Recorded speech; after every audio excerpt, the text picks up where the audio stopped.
ladies and gentlemen, Isaac Mark. Hello. So I'm here with Pickeringia montana in the family Fabaceae, which is the legume family. And this is a shrub that pops up kind of sporadically in California, both in chaparral environments and drier exposed areas, as well as areas like this, which is a serpentine outcrop. And it's a woody shrub that's often very sprawly. It doesn't get extremely tall. And if you see it, sometimes it will have leaves, but sometimes also it's lacking those leaves and is just kind of like a clump of stems. So at the base, underneath all of these leaves, are kind of light colored, light green, or grayish stems that end in a point. They're really spiky. So if you're hiking through chaparrals, this is one of those plants that'll stop you dead in your tracks.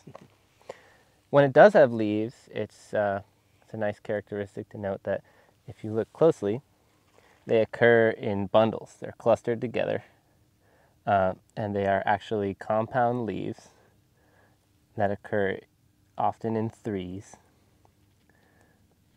But sometimes, one of the three leaves or two of the three leaves fall off, or they sometimes occur just single leaves. The leaves themselves, they're compound, but they're alternate. This is not a great example here, but you can see they're all coming out from one point, and there's not leaves coming out opposite them. Hopefully you can see that. The leaves themselves, if you pull them off and look at them closely, they're very leathery, and they have different colors on top from on bottom. So that leathery, small shape is really common among chaparral shrubs, and it helps to conserve water, to have less surface area. This shrub does really well in nutrient-poor environments, like where we are now. We're on a serpentine outcrop, and serpentine is is going to form kind of like a bedrock. There's going to be little access to nutrients here. But because this is a member of the legume family, it forms associations with bacteria in the roots, has root nodules that can fix nitrogen from the atmosphere. And so it can make a lot of its own fertilizers, so to say. And that's one of the reasons why it does really well in this nutrient-poor environment. After a fire, it's part of that that group of plants that do really well after a fire, because the fire releases a lot of nitrogen and it releases a lot of nutrition back into the environment, but not in an available form right away. A lot of that is in ash.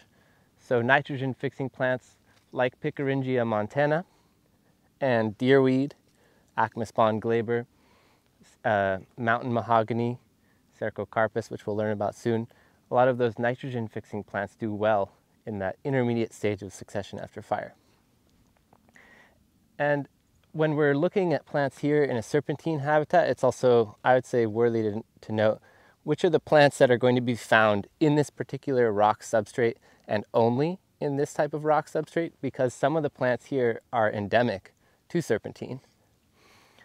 Other plants we'll see off of the serpentine, but never on the serpentine, because the rock substrate is kind of like toxic to them, or they're incapable of living on it. But then a lot of the shrubs that we see here are found on and off on and off serpentine. They're tolerators, so they're serpentine. They're able to live on this environment, and they maybe do well here because they're adapted to dry places or low nutrient soils. But they also can grow in other openings in forest and chaparral elsewhere. So, to sum up, this is Pickeringia montana. Common name? What is the common name? Chaparral pea. Chaparral pea. It's a unique plant to California, and it is recognizable by its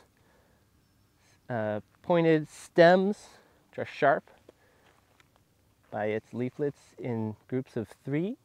They're alternate and leathery. And that's it.